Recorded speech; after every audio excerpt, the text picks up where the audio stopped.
Este es un espacio que, bueno, pues un poco hemos estado colectivamente desde la Galería Metropolitana y la Coordinación General de Difusión como una especie de activación de las exposiciones, y no solo en relación con las exposiciones, sino ejes analíticos, líneas de investigación creativas que estructuran el relato curatorial y museográfico de las exposiciones, y que nos interesa detenernos para reflexionar, interpelar algunas de las cuestiones que se movilizan a través de las materialidades del relato visual que nosotros convocamos en el trabajo de las artes visuales dentro de la Coordinación General de Difusión.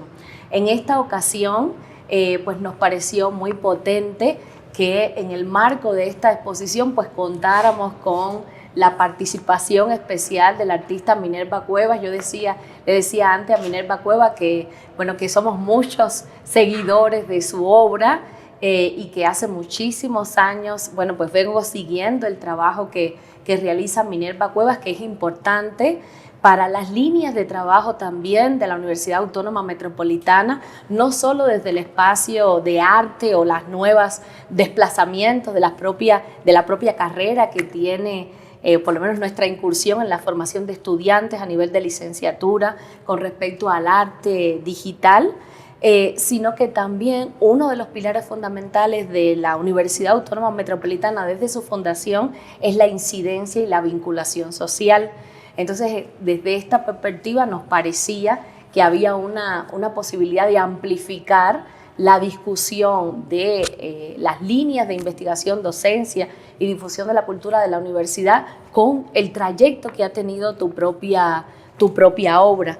Yo quiero decir algunas cositas muy rápidas, voy a hacer una mini selección de toda la trayectoria de Minerva Cuevas, pero es egresada de la Escuela Nacional de Artes Plásticas. Ahora tiene otro nombre y tiene otra sede también, ya no es en Xochimilco. De 1993 a 1996 cursaste tus estudios de artes plásticas ahí en la ENAP. Y un elemento destacado, que seguramente de eso estaremos hablando, es que en 1998 funda Mejor Vida Corp, que tiene que ver con una de las líneas y de las preguntas más importantes que creo que podemos hacer y que recorre toda tu obra, la apropiación del lenguaje o de la retórica de las empresas y de lo que podríamos estar llamando como políticas extractivistas de estas empresas para competir, pero de un modo disruptivo, de un modo cuestionador hacia la propia lógica del capital que movilizan a estas empresas. Creo que, sin temor a equivocarme, ese es uno de los elementos reiterados en toda tu producción, que va desde la instalación, fotografía, intervención en el espacio público, performance, gráfica.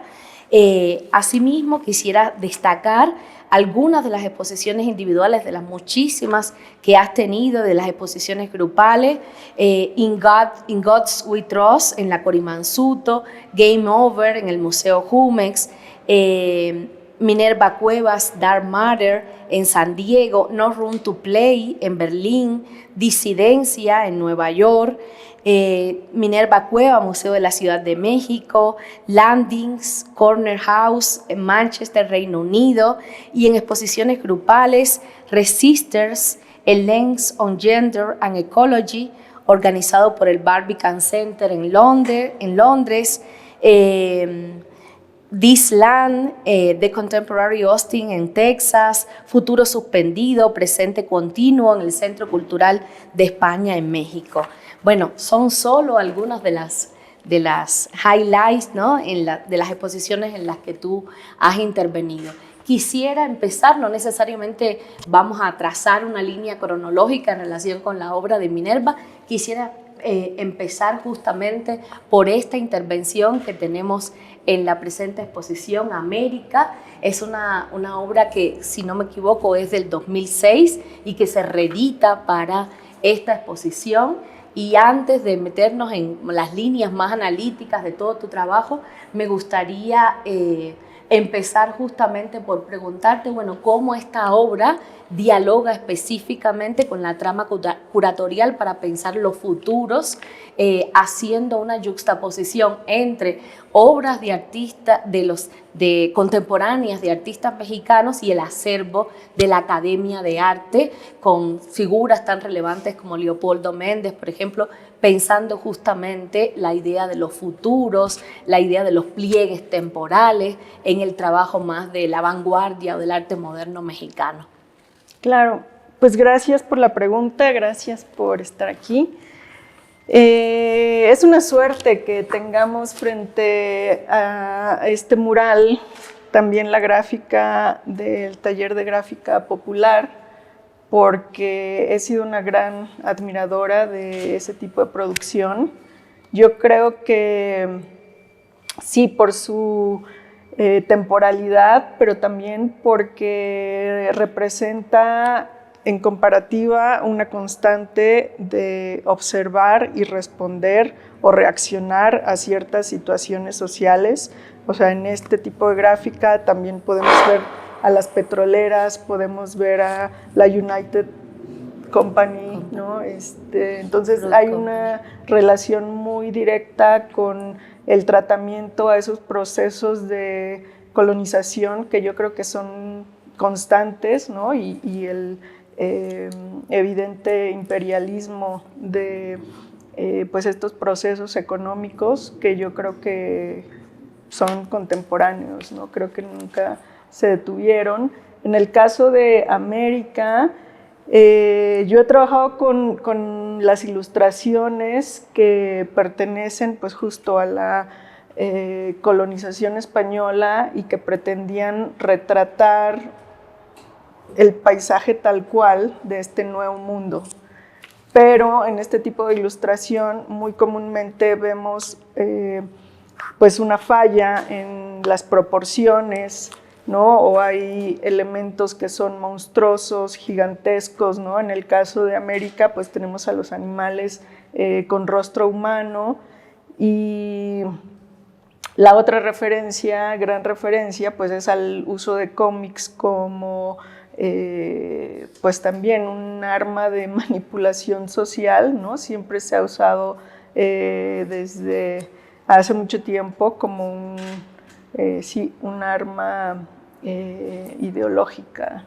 Y bueno, sobre eso hay varios análisis, pero yo creo que sin entrar mucho en ese tipo de análisis es evidente, ¿no? Creo que hoy en día lo podemos ver de modo mucho más claro, o tenemos ya un juicio un poco más certero sobre cómo el contenido en la televisión o es racista o clasista, o simplemente nos acerca, por ejemplo, a nuestro yo voy a ser enemigo, es vecino, Estados Unidos. Un lapsus, diría la canción. Sí, y cuando sale uno de un poco de esta dinámica, ¿no? De estar tan cerca de pues una fuerza imperial ahí constante, se da uno cuenta que existen muchos tipos de producción cultural que no nos están llegando, ¿no? Entonces sí es bien importante prestar atención en pues como esta avalancha, ¿no? de contenido estadounidense, y bueno, el mural tiene que ver con esa situación. Una de las cosas que yo pensaba cuando el equipo de la Academia de las Artes estaba organizando la exposición, justamente, bueno, pues tiene que ver evidentemente cuando hablamos de futurología y en el sentido no de la lógica de pensar el futuro, sino estas maneras de imaginar el futuro que siempre conectan, bueno, pues en un juego de temporalidades, en un pliegue de temporalidades, el pasado y el presente, pues no estaba muy presente en la conversación, pero bueno, para nosotros es una de las líneas de trabajo, la crítica postcolonial, ¿no? La persistencia de las herramientas de la violencia colonial en la contemporaneidad. Pero pensaba también que para traer esa discusión desde la crítica postcolonial hay dos variables que me parecía que tendrían que cruzarse en una discusión sobre las anticipaciones o la idea de futuro, que es la espacialidad.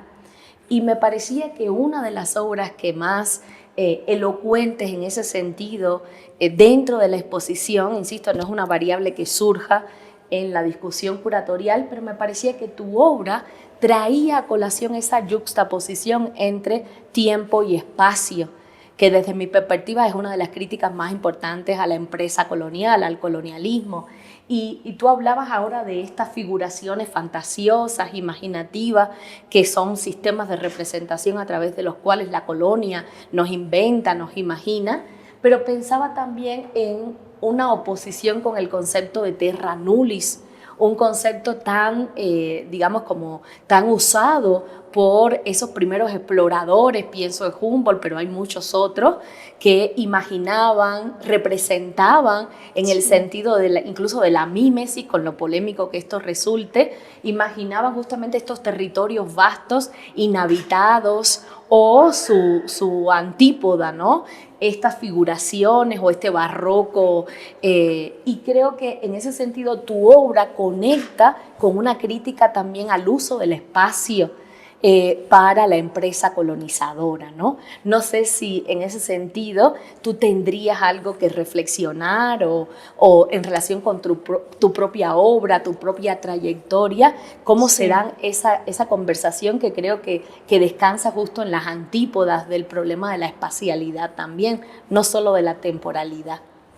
Pues yo lo veo en un sentido menos positivo, ¿no? O sea, más que una imaginación, yo creo que sí hay un error, y a veces un error muy a propósito, ¿no? En retratar una monstruosidad, ¿no? O sea, es también como el uso del término caníbal cuando se habla de ya sea de comunidades en Brasil, ¿no? Los Tupinambá, siempre existe este imaginario, pero con un propósito muy específico, ¿no? En ese momento era, bueno, yo tengo ahí un libro que fue básico para una investigación que hice que se llama Canibalia, de Carlos Jáuregui, y él analiza justamente el tropos caníbal y cómo ha sido usado para justificar los mismos procesos, ¿no?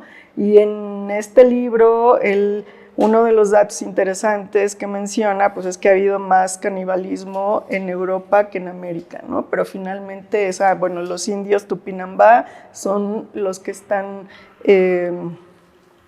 señalados como caníbales, y tiene otras frases maravillosas como comparando, ¿no? Si eres feo, bueno, inmediatamente el extraño es el caníbal, ¿no? Y luego eso se traduce en otro tipo de otredades, ¿no? Los revolucionarios, se generaliza como esta otredad, y entonces, bueno, tienes a quién conquistar, de quién explotar los recursos, y pues la obra se conecta. Tengo también una frase que uso sobre todo en relación a situaciones que tienen que ver con ecología, o una idea ecológica que dice el futuro fue ayer, que yo creo que tiene que ver con lo que dices, que en realidad te digo, yo lo uso pues con las franjas de calentamiento global, pero creo que también se puede entender en este sentido de la colonización no fue ayer, la colonización sigue teniendo ese impacto y sigue siendo, ¿no? Como parte del mismo proceso, aunque haya habido ya términos como globalización por ahí, ¿no? que nos ubican como en características más específicas, ¿no? El entorno digital, lo que tiene que ver ya ahora con medios electrónicos, pero finalmente tiene que ver con exactamente los mismos procesos extractivistas que tú mencionabas al inicio, ¿no? Que esa es la base finalmente.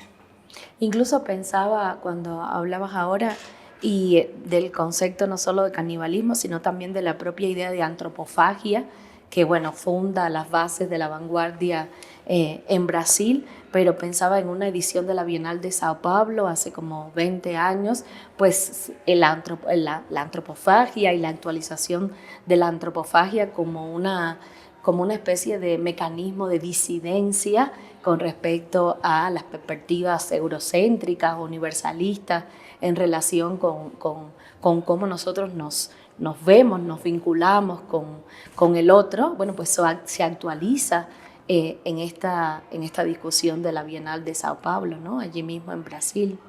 Sí, y bueno, yo creo que en este caso el usar un elemento que viene del cómic,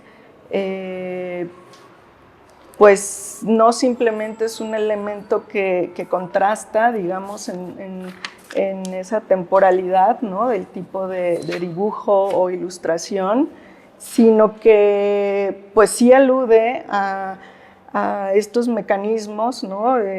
Por ejemplo, de Disney, estar tan conectado con pues las agencias gubernamentales, ¿no? La CIA. No quiero sonar así como en términos de conspiraciones mundiales, pero sí, ¿no? Hay tanto escrito. Lo que yo mencionaba del uso de cómic como un elemento pues de manipulación ideológica. Hay un libro muy interesante de Matelart, ¿no? Cómo leer al Pato Donald, y pues ahí analizan, ¿no? En términos marxistas, pues cómo está funcionando este tipo de manipulación, que bueno, el libro es del 73, ¿no? Ahorita tendríamos X más de ejemplos sobre ese tipo de manipulación, pero creo que sí es mucho más grave, ¿no? Como esta conexión entre Disney y pues tener el Disney World todo Florida con una ley distinta solo para tener pues como un beneficio casi anticonstitucional en los Estados Unidos de poseer ese tipo de terreno y pues creo que hasta impuestos, pues pagando impuestos de modo muy distinto, ¿no? Al resto del país. O sea, sí, son situaciones que uno no se imagina, ¿no? Que pueda tener que ver con un libro de cómics, ¿no? Que puede traer cualquier niño o las películas de Disney, pero como decía, yo creo que cada vez estamos más conscientes de ese tipo de referencias, ¿no? en lo que estamos viendo. Y sí hay otros modos de ver cine o de ver o leer novelas gráficas, ¿no? Ahora hay ejemplos lindísimos de novela gráfica. Justo ese libro de Matelart sigue siendo para algunos de nuestros programas académicos como un libro fundante justamente del campo de los estudios culturales en América Latina, junto con la producción simbólica de Canclini o la lógica de las culturas populares en el capitalismo tardío del propio Canclini también. Y justo una de las cosas que ponen énfasis esta perspectiva de los estudios culturales latinoamericanos junto con los aportes de la Escuela de Birmingham es que la cultura no es una coda de lo político, sino el lugar mismo de la política. Esta premisa es central para todo tu y trabajo. Cada profesión, exactamente, ¿no? Al final de cuentas, sí. Bueno, a mí me parece que todo tu trabajo se pudiera leer, obviamente con desplazamientos, con especificidades, pudiera ser como una entrada fundamental para analizar o para construir sentidos en relación con toda tu trayectoria y tus propuestas. Te decía antes de uno de los primeros gestos que haces con esta empresa que creas es repartir tickets de metros para estudiantes que no tienen recursos, ¿no? O sea, hay esta obra también que haces en Francia de Galité, tomando la la etiqueta del agua está carísima, y entonces como trastocándolo y generando una manifestación performativa, ¿no? Esto nos permite conectar los vínculos entre arte y política, pero también, hay muchas preguntas ahí en estos comentarios que te estoy haciendo, pero también viniendo yo de otro contexto, como el contexto cubano, pues cuando llego a México y me encuentro con tu obra, pues me pareció muy enriquecedor la discusión sobre el concepto mismo de activismo que tú movilizas en tu propuesta. Ya. Entonces, me gustaría empezar por ahí, ¿no? Para conectarlo con esta obra. Sí, bueno, yo creo que toda mi producción tiene que ver con una especie de ecuación estética. Por lo mismo, creo que mi trabajo no se identifica con una producción formal específica. Como decías, produzco video, produzco acciones, comencé con estas intervenciones públicas como un detonador, ¿no?, de muchos tipos de estrategia, y eso comúnmente es la mayor referencia en mi trabajo, ¿no?, como esta estrategia social. O sea, yo creo que mi trabajo nace de un amor por lo público. O sea, yo no produzco obra para que exista un objeto. Exacto. No, produzco obra para que genere una cierta hasta química social, ¿no? Los museos, las galerías son espacios que están, bueno, para mí es un privilegio poder exponer en espacios así, a pesar de que también toda mi obra surgió de intervenciones públicas, porque son espacios donde la gente va dedicada a ver, a experimentar, a llegar a este tipo de ecuación, ¿no? Van con una atención totalmente dedicada a lo que van a experimentar ahí, y eso para mí es la situación ideal también con este tipo de obra. Entonces, considerar el espacio, considerar quién es el público que va a ver la obra, para mí es parte de este tipo de ecuación estética. Y bueno, ya después de 30 años de estar produciendo proyectos, también creo que el tipo de contenido o referencias pues ya se conecta de modo muy fácil, sea un mural, sea un video, una acción. No sé, está la acción de Ronald McDonald hablando sobre las prácticas no éticas de la compañía, invitando a la gente a entrar al McDonald's y siendo muy sincero. O sea, él no estaba protestando, claro, estaba invitando a la gente a entrar, pero al mismo tiempo era muy honesto sobre este tipo de prácticas, y mencionaba pues el uso de la soya, que sobre todo están creciendo en el Amazonas. Y entonces, bueno, ya un mural en justamente la Bienal de Sao Paulo también habla, ¿no?, de esta producción de soya, el tipo de compañías que están ahí, pues por ejemplo las de celulosa, ¿no?, y cómo eso tiene que ver con las comunidades indígenas o de indios allá. Y poco a poco se va conectando, ¿no? Entonces, algo que pudo ser una intervención o una acción tiene que ver ya con otra obra, y no es que yo me especialice en producir cierto tipo de estética o producción formal, ¿no? Creo que incluso tardé en darme cuenta de que había de esto, conexión, ¿no? O sea, no de las conexiones, sino que al final de cuentas era casi una misma obra. Es yo respondiendo a contextos tanto contemporáneos como históricos, ¿no? Y en ese sentido, para mí era muy útil agarrar, pues casi que la base de datos que todos tenemos de imágenes aprendidas, y ahí es donde entra Disney, los logos de corporaciones, los logos institucionales, porque en realidad yo empecé, que fue el primero fue el logotipo de la lotería, ¿no?, de Melati, que es una cosa pues supuestamente para la beneficencia pública, y fue esa primera reacción y esa primera modificación la que me hizo pensar en estrategia de carteles, ¿no? Cuando yo modifico un logotipo, generalmente se vuelve una campaña, no queda en el logotipo, se vuelve un mural, se vuelve una botella de agua, se vuelve un cartel que es regalado de modo gratuito, ¿no?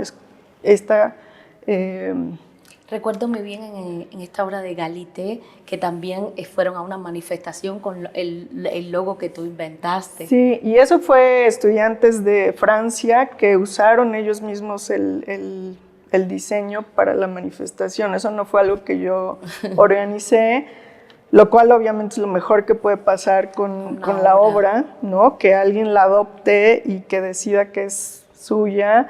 Y pasa generalmente con los carteles. Tengo otro que comencé a distribuir como en el mes de septiembre, que es el mes patrio, verde, blanco y rojo, que dice ¿para qué infierno si tenemos la patria? Que es una frase como dura, que yo saqué de un poema en realidad, pero me pareció fascinante y tampoco sabía qué iba a pasar. Dije, bueno, septiembre, igual la gente está muy sensible con el nacionalismo. Se lo toma muy en serio.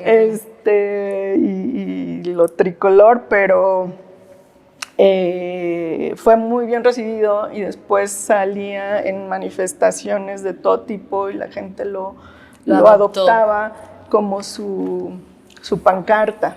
Y pues eso es fascinante porque dice, bueno, hay una conexión, de algún modo estamos hablando en los mismos términos, ¿no? O queremos responder del mismo modo al contexto.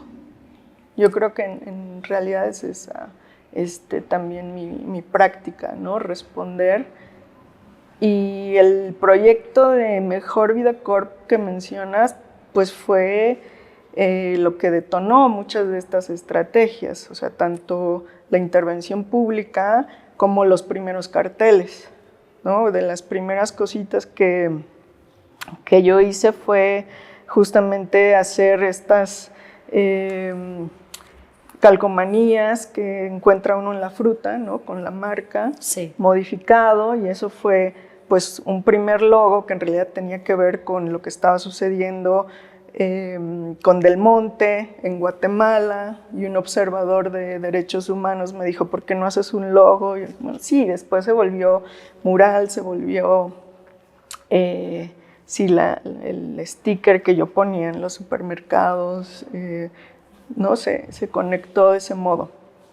Entonces, cuando me invitaron por primera vez a exponer el proyecto fuera de México, que ni le llamaba yo proyecto, o sea, era tal cual como estas intervenciones, y que ya venía desde años antes yo queriendo hacer cosas en la calle, e incluso decía yo, bueno, es que si lo definimos como algo, lo cooptamos, lo cerramos, ¿no? Su potencial y esa libertad, pues básicamente de hacer lo que sea.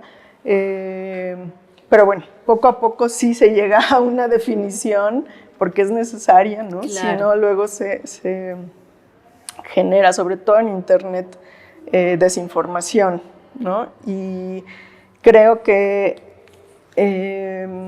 lo que ayudó a, digamos, formalizarlo como un proyecto fue tener que hacer el sitio en Internet. O sea, también, como mencionabas, es una estrategia, pues, reproduciendo una estructura corporativa. Exacto. ¿No? Yo decía, bueno, estoy haciendo este tipo de intervenciones, que ni les llamaba intervenciones tampoco, simplemente lo hacía, regalar boletos de metro, hacer credenciales de estudiante para quien lo quisiera, cartas de recomendación a quien necesitara una, y tenía yo una oficina en la Torre Latino, pequeñita, ¿no? Entonces también era este tipo de ente plural, ¿no? Con oficinas, con apartado postal. El sitio web fue lo que me obligó como a tener una clasificación, fotos, texto, ¿no? Porque no, no había de otra. Entonces empecé a fotografiar este tipo de intervenciones. Hay muy poquito en realidad de documentación, pero era necesario. Entonces eso generó la estructura, y como parte de las campañas, lo que mencionaba, ¿no? La campaña del monte, y creo que eso también se volvió otro tipo de estrategia. Y después, aunque yo quisiera analizar simplemente una situación ecológica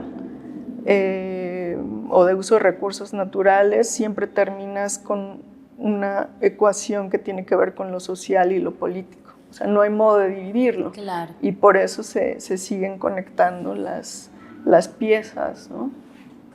A mí por las experiencias que hemos tenido también, incluso con activismos, me parecía como muy potente de escucharte de hace muchos años y volviendo a reflexionar sobre la discusión que esta obra suscita, el modo en que tú resuelves materialmente a través del lenguaje.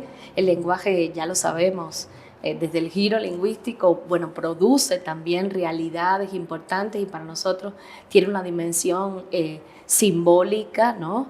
Que construye sentidos, produce significaciones, pero el modo en que tú resuelves desde la literalidad del juego con el nombre de los productos hasta una dimensión más metafórica también del trabajo con el lenguaje.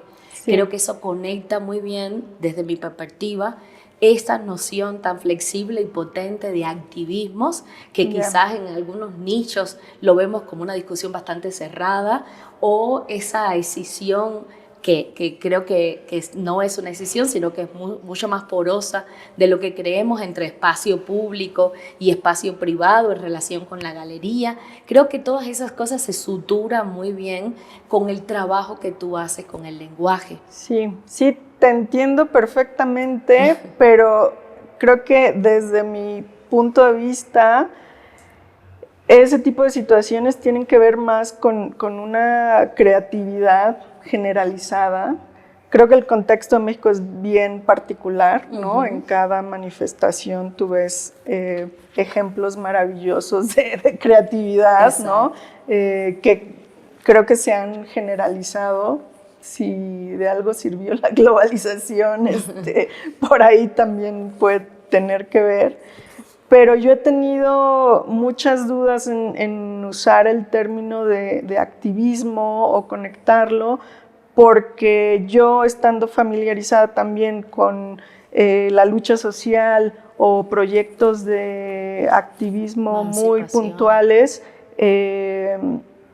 no creo que la producción que estoy haciendo en términos de proyectos culturales se conecten con ese término, también porque es un término muy nuevo. Uh-huh. O sea, la lucha social en México tiene una historia de siglos, entonces, o la defensa de la tierra, por ejemplo, ¿no? O las mujeres que no se consideran feministas, pero sabes que en la práctica social, en su práctica comunitaria, pues lo que están haciendo es un ejercicio de empoderamiento, y bueno, ellas no se reconocerían como feministas. Y creo que el término activismo también es tan nuevo que deja fuera todas estas situaciones sociales que tienen una raíz muy fuerte, que siento que para mí son la mayor influencia. Por eso te decía, bueno, el taller de gráfica popular, pues para mí es de lo más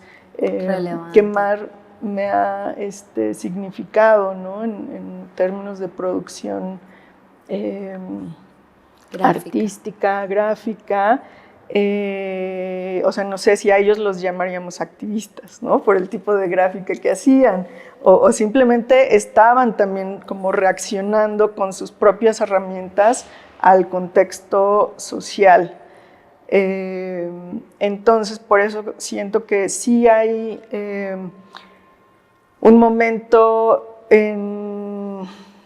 no en mi producción artística, sino como en mi relación con lo comunitario, lo social, en el que he participado, por ejemplo, de proyectos de radio comunitaria o de telefonía para comunidades que no tienen acceso a comunicaciones o software libre. Tal vez eso lo sentiría más cerca, ¿no?, de esta práctica como tal, ¿no?, que se define como activismo.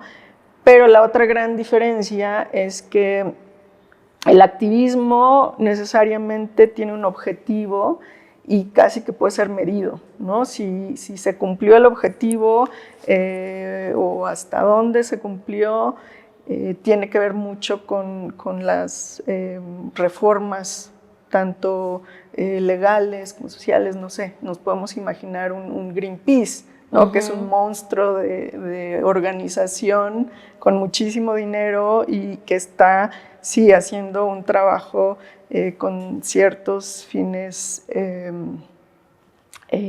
pues ecológicos, pero también políticos, ¿no? Intervenir. Entonces, claro, ahí sí creo que nos metemos en un terreno que tiene como unos parámetros muy marcados, y el arte creo que goza de libertad absoluta, o por lo menos de lo que yo más disfruto, claro, ¿no? Que se libera. O es mural, o voy y regalo un boleto de metro, y eso, ¿de qué modo se puede medir el impacto que tiene a nivel social? Creo que no se puede medir, sí se puede observar después de muchos años. O sea, pues Mejor Vida Corp es del 98, y sí he sentido que ha tenido impacto, porque ni siquiera necesito activar el proyecto, ya hay cierta inercia, ¿no?, de que se conoce de algún modo, ni siquiera se identifica conmigo totalmente, ¿no? Mucha gente ha pensado desde que se creó, pues, que era un grupo de gente haciendo este tipo de intervenciones o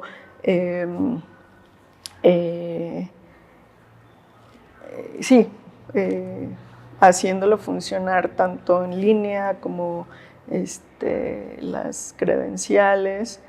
Y bueno, yo me daba cuenta en los correos, ¿no?, porque así escribían pidiendo los productos y servicios, ¿no? Pero pues creo que ahora también puede ser más claro ese tipo de creatividad colectiva, ¿no? Pues estamos totalmente en otra etapa del 98. O sea, yo pegaba calcomanías en el metro y no había el montón de calcomanías que ahora tenemos en el espacio público, claro, ¿no? Había un momento como un poquito de silencio. Y yo, la otra cosa que considero muy relevante con respecto a mi producción es que justamente coincide con, pues, la masificación del uso del Internet, ¿no? Y por ejemplo el movimiento zapatista, claro, que también tuvo resonancia gracias a cómo se internacionalizó el movimiento, ¿no? O los comunicados de Marcos, que eran traducidos al día siguiente y de inmediato ya estaban en italiano en Italia, en francés en Francia, ¿no? O sea, eso generó un entorno de comunicación y justamente de respuesta a estos procesos económicos como tan dañinos, pues de otro modo, ¿no? O sea, si se le llamó como antiglobalización por algunos, pues tal vez, ¿no? Pero al final tiene que ver con la lucha social histórica, ¿no? De siempre, defender la tierra, defender los recursos naturales en todas partes del mundo. Claro, tiene que ver con formas como que se van gestando y que conforman un hábito de emancipación, ¿no? Que tu obra en ese sentido, y justo lo que yo decía, es que libera el concepto de activismo, a diferencia de otras discusiones que hemos tenido en algunas de nuestras exposiciones. El concepto de activismo parecería que a la par que hay un hábito de forma de emancipación más expandidas, al mismo tiempo se constriñe a ciertas experiencias. Y yo creo que lo que tu obra ha hecho, me parece, es emancipar también, liberar el concepto de activismo de un solo sentido, ¿no? Y ahí, insisto, para mí tiene tres variables muy importantes, y me callo para que hable ahí y ustedes hagan preguntas. Tiene que ver con el trabajo con lo político, ¿no? O sea, dónde encontrar esos asideros de lo político, no necesariamente de la política en el sentido tradicional, la propia noción de activismo, y ese trabajo con el espacio público y el espacio de la galería, que no necesariamente pone límites como muy precisos, ¿no? Entonces, el modo en que tú, en términos materiales, a través del lenguaje, resuelves ese modo de desplazarte por esas instancias como que parecerían dicotómicas desde otro lugar, me parece que tu obra lo complejiza bastante y libera la noción de activismo, ¿no? El trabajo con el lenguaje, pensando, está el ejemplo de Galité, pero está el de la obra del Toblerone, ¿no? Que le cambias, juegas con la clasificación, con la marca, con la etiqueta ya conocida, y bueno, lo dispone siempre para una rebelión, para una emancipación, ¿no? Me parece que es un trabajo también como que recorre toda tu obra. Al llamarle a esta América, pues está jugando también con ese sema muy conocido, donde uno ve, claro, así, un signo muy evidente, pero al mismo tiempo se superponen, se yuxtaponen otros sentidos a través del juego paratextual con el título, ¿no? Sí, sí, sí. Bueno, nos podríamos preguntar qué quiere decir América para los americanos. Claro. ¿No? Sí. Recién nosotros estuvimos en Mexicali y en la frontera, justo en esa metal negro gigantesco, está escrito grandísimo América para los americanos, ¿no? Entonces, bueno, uno se encuentra del lado mexicano, pues, con ese enunciado tan fuerte, ¿no? No sé si ustedes quieren hacer alguna pregunta, algún comentario a Minerva, para no capitalizar. Bueno, primero agradecerle el honor de tenerla en acá. los espacios de la UAM. Yo muchas veces hablo de tu trabajo y me parece fascinante. Muchas gracias. Y bueno, como que quiero varias cosas en cachitos y ahí ya tú sueltas lo que quieres. Además de la descripción que nos habías hecho digamos, de la imagen que presentas en este momento, también yo como, digamos, espectadora veo cómo el pato Donald, que está además a color, ¿no? Y la parte de atrás está en blanco y negro, está como devorando, hablando un poco del tema la antropofagia. De antropofagia, está devorando no nada más la imagen fuerte de atrás de esta expresión como animalesca que nos describe, sino también está devorando la parte natural, ¿no? O sea que también quien viene a conquistarlos en todos los niveles de los que sabiamente hablaste hace rato, también son devoradores de naturaleza, ¿no? Eso también lo recuerdo en algunas otras obras que son bellísimas y que hay una sutileza ahí. Tienes unos óleos, ¿no? Que son naturaleza y que escurre, que tiene un escurrimiento Chapopote. de chapopote, ¿no? Entonces, son bellísimos pero fuertísimos, o sea, hay un contraste que también es negro con color, sí. ¿no? Tienes ahí un juego, o las latas que le salen flores, que ahí a lo mejor hay una ironía porque la flor es falsa, ¿no? Ahí no sé si, porque podría También ser natural, pero son falsas, ¿no? Ahí hay toda esta serie de preocupación, ¿no? O sea, tu preocupación va como en extenso, tienes efectivamente una reflexión muy sólida y como que al final tienes unas salidas de temáticas alrededor digamos, de todo lo que significa el contraste y la invasión del otro, que nos estamos comiendo a nosotros mismos y a la propia tierra, ¿no? Y entonces has hilado como fino cada uno y vas como tomando ejemplos, ¿no? Ayudando a la gente a sobrevivir el hoy y el futuro inmediato, hablando de futuros, ¿no? Para que puedan una carta de recomendación, o sea, eso a mí me parecía una credencial un de acto estudiante poderosísimo, porque el que no tengas una carta de recomendación en un momento dado, ¿no? Es hasta para limpiar una casa, sí. ¿no? Todos esos actos sutiles me parecen que siempre das en el clavo, ¿no? Eso por un lado, ¿no? Ahí, si efectivamente estoy en lo cierto con estos contrastes de blanco y negro que luego normalmente haces, y luego, por otro lado, me llama mucho la atención y me parece muy interesante esto que no te quieres posicionar como una activista en ciertos momentos. Y eso yo creo que también es un acto, digamos, de decisión propia, porque, por ejemplo, en algún momento dado, Ricardo Domínguez juega con autoproclamarse activista y de repente no lo hace, y gracias a esto logra no estar en la cárcel, ¿no? Por ejemplo, porque dice, no, mi acción, ¿no? Fue una acción programada, artística, únicamente artística, ¿no?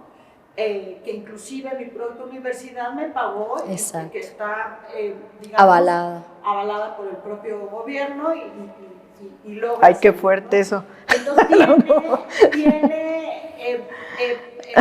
en ese espacio los artistas se mueven en unos niveles como muy interesantes, o sea, sí tienen un poder ahí de poder entrar, ¿no? Influir, porque sí influyen, ¿no? Y no es que sean, o sea, no son STIN, efectivamente, pero sí de repente pueden entrar en esos espacios, o sea, utilizar las herramientas de los activistas para generar y expresar lo que ustedes, digamos, parte de las preocupaciones a través de esos recursos, ¿no? Digamos. Y eso, digo, siempre me ha parecido fascinante también, como muchos ejemplos que tienes, ¿no? Pero bueno, dejo ahí no son preguntas concretas, pero claro. Abiertos. Sí, no, yo siento que lo que describes es justamente lo que yo mencionaba con respecto a esa estrategia, ¿no? O sea, tú lo estás leyendo desde tus filtros sociales, políticos, educativos, ¿no? El tipo de información que estás manejando, pero yo siento que en lo que describes, finalmente, que es lo que yo he ubicado que tiene que ver con estos ejercicios de estrategia, es encontrar ese espacio donde todavía es posible ejercer un cambio. O sea, si le quieres llamar como intervención, hackeo, ¿qué otra cosa? Sabotaje, microsabotaje, pues va por ahí, ¿no? Pero yo quiero hacer énfasis en que para mí la diferencia principal es este sentido de libertad que no tiene que ver con esos objetivos que tiene el activismo Claro. de ONGs, por ejemplo. Y entonces esta estrategia finalmente, y encontrar estos espacios pues donde todavía se puede ejercer la agencia, la política. O sea, yo me considero una persona con opiniones políticas muy formadas, pero eso no tiene que ver con esa dimensión de activismo, me parece, ¿no? Por eso mencionaba yo como estas raíces sociales de la lucha social de siglos, ¿no? Sobre todo acá o hasta en el continente, ¿no? Por eso a mí me conflictúa un poco, porque también el término o generar clasificaciones de grupos sociales ha sido usado justamente para reprimir esos grupos sociales, ¿no? Entonces, si ya tu arte es activista y es político, bueno, entonces tiene que ser parte de una exposición muy específica y no va a poder entrar en una historia del arte generalizada, y ese es el riesgo un poquito, ¿no? Entonces, sí, escuchándote hablar de las pinturas con chapopote, ese contraste, pues es justamente, ¿no? Es una lectura que viene a partir de tus filtros, pero que yo siento que está abierta. Obviamente cuando hablo de los proyectos, bueno, ya sabemos, ¿no?, cuáles son las líneas de investigación o referencias, pero si no, yo creo que la gente llega como bastante abierta a conectar según sus filtros el tipo de referencias que tienen, ¿no? Si es el Pato, la ilustración, que por cierto Chabela, que está aquí, es la que pintó el mural, también, bueno, se está dedicando a la docencia ahí en la ENAP. Ella nos puede hablar más de pintura que yo, pero, o sea, incluso eso, ¿no? Como que la obra no tenga que ser pintada por mí, es porque, bueno, lo importante es que esté ahí este contraste, ¿no? Y finalmente, bueno, sabemos que el Tío Rico McPato pertenece a Disney y la ilustración pertenece a un ejercicio de documentación colonial, pero sí, yo creo que es lo que siento con tus comentarios, ¿no? Que justamente estás hablando de esa estrategia, de todos estos elementos que nos detonan ideas, que digo, yo trato de que el enunciado sea abierto justamente para no entrar en enunciados hasta morales, ¿no? O sea, yo creo que no puedo decir, bueno, esto es lo que está bien, esto es lo que está mal, pero sí podemos pues juntar un poquito pues las pistas sociales que tenemos alrededor, ¿no? Curiosamente, las pinturas, pues el elemento que tiene que ver con este imaginario idealizado, pues es el paisaje, ¿no? Como romántico en general, que no sabemos si existe o no, pero el chapopote sí es una materia natural, ¿no? Entonces, sí, ese contraste creo que es lo que nos hace ver de nuevo también las latas, ¿no? Es el contraste con las flores, si no, bueno, pues es como una lata basura, ¿no? O lata antigua y ya. Sí, gracias por el comentario. ¿Alguna otra pregunta, comentario? Bueno, de hecho, solo se las voy a preguntar porque no me quiero quedar con las ganas, pero ya las contestó. Ya, bueno. La pregunta era: ¿qué impacto social, qué diálogo con el espectador busca? Y ¿a qué público va dirigido? Ya estoy muy bien, ya me resolvió eso, entonces me queda darle un comentario. Felicidades, soy parte del proyecto Así Me Siento, trabajando aquí en esta galería. Es del equipo de museógrafos. Qué bueno, gracias. Que escucho, admiro y respeto aún más su obra. Y eso. Gracias, gracias. Y una última petición. No sé si nos quieres platicar un poco sobre la experiencia de tu exposición del Carrillo Gil. Si hay alguna, claro. Bueno, que nos platiques, ¿no? Sobre ya si hay alguna pieza en particular que crees que es particularmente importante para ti, ¿por qué? No sé. Pues el proyecto del Carrillo Gil surgió justo por la situación del aniversario, 50 aniversario del museo, que para mí fue una suerte porque yo conocía muy poco de la historia del museo, a pesar de que fue muy importante a nivel de mi formación como artista, porque justamente pues en la ENAP, cuando se llamaba ENAP, no había un curso de producción de video, Claro. pero el Museo Carrillo Gil sí tenía, ¿no?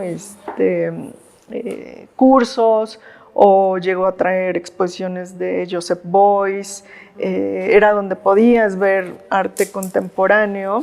Entonces creo que sí fue muy relevante en mi formación artística, pero desconocía, por ejemplo, que Álvar Carrillo hablaba maya, porque, bueno, pues él fue criado es originario de Yucatán, pero es de un pueblito muy pequeño, era de un pueblo muy pequeño, y era pediatra. Entonces, todo lo que hizo como antes de vivir en Ciudad de México, fueron proyectos sociales que tenían que ver con salud pública, sobre todo dirigido a las infancias. Entonces, poco a poco me empecé yo a entusiasmar con también la historia, ¿no? De quién era Álvar, pero bueno, pues resulta que su esposa es la que finalmente hizo posible el museo y la colección como la conocemos ahora, ¿no? Porque él falleció antes de que se abriera ya como museo. Entonces la pieza en realidad es un homenaje a ella, y su apodo era Coquín, porque hacía un sonidito como de pájaro, que se parece a las tortolitas mexicanas, ¿no? Que también se les llama coquitas. Entonces, bueno, su apodo tiene que ver con eso. Y lo que tampoco sabía yo era que el Carrillo Gil tenía una colección de arte maya, no solo prehispánico, sino bueno, también algunas piezas más recientes. Y como yo había comenzado a trabajar ya también con referencias a elementos prehispánicos, sobre todo relacionándolo con los fenómenos naturales, ¿no? Bueno, puede ser Tlaloc o Chalchitlicue, que tienen que ver con el agua, claro. ¿No? Y el uso de recursos naturales. Por ahí viene mi acercamiento también. Pues fue maravilloso encontrar que tenían esta colección de arte prehispánico. Entonces me fui a Yucatán a ver algunas de las piezas y de ahí surgió la escultura, que es el proyecto para el museo. Pero sí fue muy en honor a Carmen de Carrillo Gil, porque pues ella fue la que hizo posible también la colección y con que nunca, como siempre, nunca se claro. menciona tan directamente, ¿no? Como parte de la colección.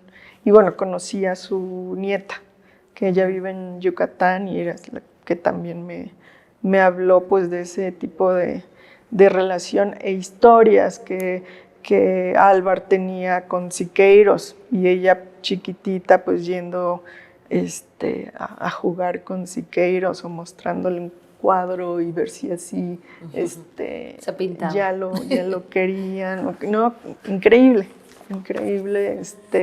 entrar en ese proceso, pero sí, como digo, creo que en la inauguración llegaron 1,200 personas del aniversario. Claro.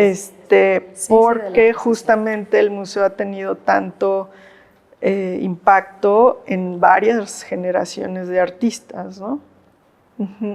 Pero sí, eso me pareció muy importante encontrar esas historias por ahí. Gracias por la pregunta. ¿Alguien más? ¿Ah?